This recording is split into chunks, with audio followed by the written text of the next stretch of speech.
Hello दोस्तों, नमस्कार। मैं डीके सर आज डीके कॉम्पिटिटिव जोन के माध्यम से मैं एक पॉलिटिकल साइंस का आज टॉपिक लेके आया हूं, जिसका नाम है भारतीय संविधान की अनुसूची। आज इस टॉपिक को हम देखेंगे। उम्मीद करता हूं कि ये टॉपिक आपको बहुत अच्छा लगेगा एग्ज़ाम की दृष्टि से। अब बाबू, मैं ये कहता हूं कि आपको बम तो नहीं लेकिन आइटम बम बना के ज़रूर छोड़ेंगे, क्योंकि आप जब एग्ज़ाम देने जाइएगा तो आपको लगेगा कि हाँ मैं पढ़ाई किया हूँ। यहाँ रटना नहीं, यहाँ आप लोगों को समझना है, ठीक है ना। तो आइए हम देखते हैं टॉपिक को। तो बाबू, प्रारंभ में देखिए, जब संविधान बन के तैयार हुआ था उस समय भारतीय संविधान में 8 अनुसूचियाँ थी, लेकिन वर्तमान में अभी 12 अनुसूचियाँ हैं, ठीक है ना। उस अनुसूचियाँ को पारा पारी एक कर करके हम देख लेते हैं और समझ लेते हैं। आप लोग को रटना नहीं है, बस वीडियो पे लास्ट तक बने रहिए और देखिए एक एक अनुसूची को हम देखते हैं, ठीक है बाबू। तो प्रथम अनुसूची है, तो देखिए बाबू, प्रथम अनुसूची, प्रथम भाग और प्रथम अनुच्छेद। इसमें कहा गया है कि भारत राज्यों का संघ, राज्यों का संघ होगा, भारत राज्यों का संघ होगा। तो आप लोग यहाँ ध्यान दीजिएगा, यानी इंग्लिश में आप बोल सकते हो कि India that is Bharat union of state, ठीक है बाबू। तो यहाँ भारत राज्यों का संघ होगा। नेक्स्ट आएंगे दूसरे में, द्वितीय अनुसूची में। यहाँ ध्यान देंगे, द्वितीय अनुसूची में है कि संवैधानिक पदाधिकारियों के वेतन, संवैधानिक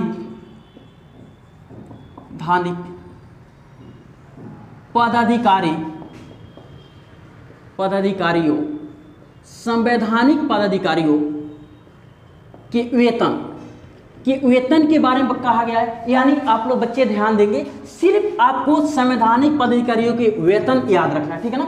द्वितीय में क्या है बाबू? मात्र वेतन है, ठीक है ना। तीसरा में हम आएंगे, यानी तृतीय अनुसूची में कहा गया है कि संवैधानिक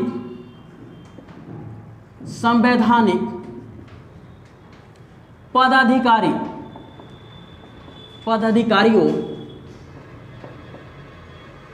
के शपथ। यहाँ शपथ की चर्चा की गई, यानी आप कहीं काम करने जा रहे हैं, ऐसे आप याद कर सकते हैं। पहले आपने वेतन की बात रखी, उसके बाद से आपने बोला कि नहीं, जब वेतन हम कंप्लीट कर लेंगे उसके बाद से हम शपथ लेंगे कि हमको काम करना है कि नहीं, ठीक है ना। देन यहाँ पर हो गया वेतन और देन यहाँ पर हो गया शपथ, ठीक है बाबू। नेक्स्ट चतुर्थ में आएंगे हम। चतुर्थ में है कि विभिन्न राज्यों से राज्यसभा की सीट कितने प्रतिनिधि होंगे, ठीक है ना, उसके बारे में यहाँ पे चर्चा की गई है, ठीक है ना। तो देन यहाँ पर करेंगे हम विभिन्न राज्यों से राज्यसभा सीट के बारे में चर्चा की गई है। यानी किस राज्य से राज्यसभा में कितने सीट भेजे जाएंगे उसकी चर्चा बाबू चतुर्थ में की गई है, ठीक है बाबू। चौथी अनुसूची और यहाँ सीट की बात की गई है। देन पांचवा में आएंगे बाबू। पांचवा में है अनुसूचित जाति और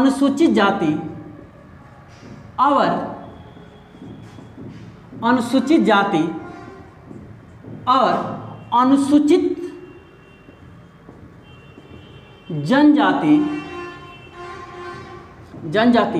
के प्रशासन के बारे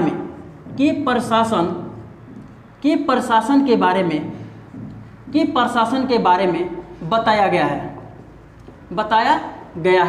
आप लोग बस यहाँ ध्यान रखना है कि सिर्फ अनुसूचित जाति और अनुसूचित जनजाति के बारे में यहाँ पर देखना है, ठीक है ना। देन ध्यान रखना है यहाँ पर छठी अनुसूची में अनुसूचित को हटा देना है, सिर्फ अनुसूचित जनजाति। छठा में देखेंगे अनुसूचित यानी एसटी, अनुसूचित जनजाति के प्रशासन के बारे में बताया गया है। इसमें बाबू भारत के पूर्वोत्तर राज्य आएंगे। यहाँ पर आप लोग जब देखिएगा मैप पे, तो ये हो जाएगा पूर्वोत्तर राज्य, और यहाँ पर हो जाएगा असम, यहाँ पर हो जाएगा मेघालय, और यहाँ पर हो जाएगा त्रिपुरा, एंड यहाँ पर हो जाएगा मिजोरम। तो बाबू इसका एक ट्रिक होता है ATMM, यानी आपको 80 mm याद रखना है, तब कब भारत का जो पूर्वोत्तर राज्य है उसको आप अच्छा से याद कर सकते हैं, और मैप में आप ध्यान दीजिएगा। तो ठीक है बाबू। देन आएंगे बाबू यहाँ पर 7वीं में, यहाँ पर सूची की बात की गई है, ठीक है ना।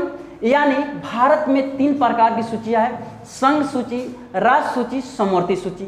संघ सूची उसे कहते हैं जिसपे केंद्र सरकार कानून बनाती है, राज्य सूची उसे कहते हैं जिसपे राज्य सरकार कानून बनाती है। देन समवर्ती सूची उसे कहते हैं जिसपे राज्य और केंद्र दोनों मिलके कानून बनाते हैं, ठीक बाबू। तो यहाँ पर सिंह हम लिख देते हैं सूची, सूची यानी इसमें हो जाएगा संघ सूची, राज्य सूची और समवर्ती सूची, ठीक है बच्चे। यहाँ पर बस आपको याद रखना है सूची, संघ सूची, राज्य सूची और समवर्ती सूची, ठीक है ना। इसको डिटेल्स में हम आगे पढ़ लेंगे, ठीक है ना, कि इसमें कितने विषय हैं और इसका क्या कार्यक्षेत्र होता है। देन हम 8वीं में आएंगे। 8वीं में बाबू भाषा है। यहाँ पर 8वीं में भाषा, आप लोग को ध्यान होगा कि जब संविधान बन के तैयार हुआ था तो उस समय मूल संविधान में मात्र 14 भाषा थी, लेकिन वर्तमान में अभी संविधान में 22 भाषाएं हैं, ठीक है ना। तो यहाँ पर 22 भाषा और 8वीं अनुसूची, ठीक है बाबू। तो आप लोग ध्यान रखिएगा 1 से लेकर और 8 तक आप लोग एक बार में याद कर लीजिएगा, ठीक है ना। ये याद करने में आसानी होगी। चलिए एक बार हम रिकॉल करते हैं, ठीक है ना, और फिर देन 9 से 12 तक हम पढ़ते हैं। तो एक में है भारत राज्यों की संघ होगी, जो आपको मैंने यहाँ बताया था। दूसरा है कि संवैधानिक पदाधिकारियों की वेतन की बात मैंने की, ठीक है ना। तृतीय मैंने बताया कि संवैधानिक पदाधिकारियों की शपथ की बात की मैंने। चतुर्थ में मैंने बताया बाबू कि विभिन्न राज्यों से राज्यसभा के सीट के बारे में मैंने बताया कि किस राज्य से कितने सीट होंगे, इसकी चर्चा की गई है। 5वीं में है बाबू अनुसूचित जाति और अनुसूचित जनजाति के प्रशासन के बारे में बताया गया है, ठीक है बाबू। अनुसूचित जाति और अनुसूचित जनजाति। देन आप लोग 6ठे में आइएगा बाबू, ठीक है ना। 6ठे में आइएगा तो अनुसूचित जाति हटा देना, सिर्फ अनुसूचित जनजाति के प्रशासन के बारे में बताया है। अनुसूचित जनजाति के प्रशासन में देखेंगे पूर्वोत्तर के 4 राज्य आता है, असम, मेघालय, त्रिपुरा और मिजोरम। आप लोगों को बहुत ही सरल ट्रिक है, यहाँ पर आप लोग ATM पास में रखते हैं, हर बच्चे के जेब में आजकल ATM होता है, तो आप लोग इससे आसानी से याद कर सकते हैं। देन 8वां में है बाबू भाषा। मैंने जस्ट अभी बताया था कि प्रारंभ में 14 भाषा थी, वर्तमान में अभी 22 भाषा है, ठीक है ना। तो इसको हम देखेंगे। अब आएंगे 9वीं अनुसूची, इसको मैं मिटा रहा हूँ बाबू, ठीक है, आप लोगों की परेशानी नहीं होगा यहाँ समझने में। अब 9वीं अनुसूची आएगा, ठीक है ना। 9वीं अनुसूची में बाबू एक प्रथम संविधान संशोधन, प्रथम संविधान संशोधन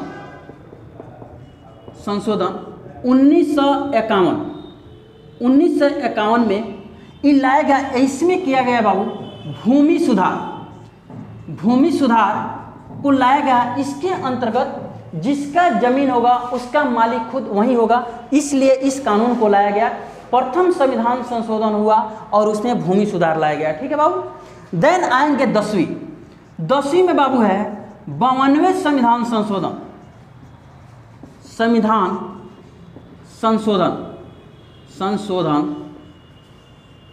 संविधान संशोधन 1985 में यह लाया गया कानून कि इसमें दल बदल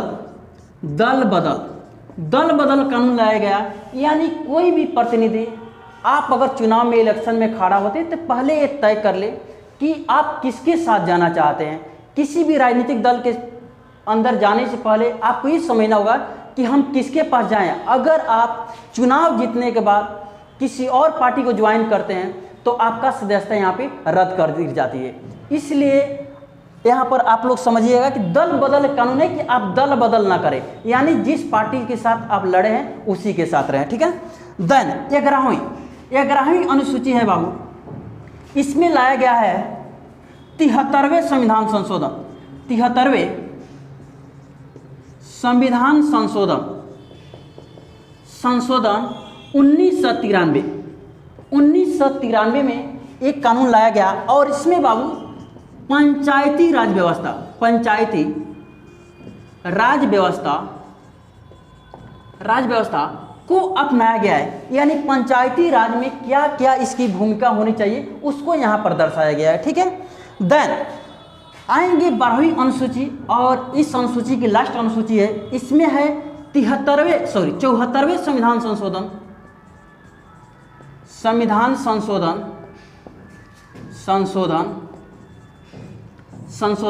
1993 में ही नगर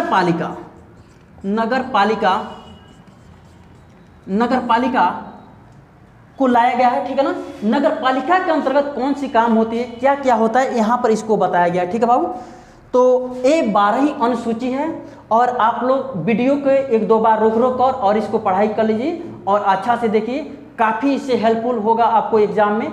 ठीक है ना, पहले 1 से 8 तक देखें, उसके बाद से 8 से फिर 12 तक के बीच में देखें। ठीक है ना, उम्मीद करते होंगे कि वीडियो बहुत ही अच्छा लगा होगा, और वीडियो अच्छा लगे तो लाइक सब्सक्राइब जरूर करें। धन्यवाद दोस्तों।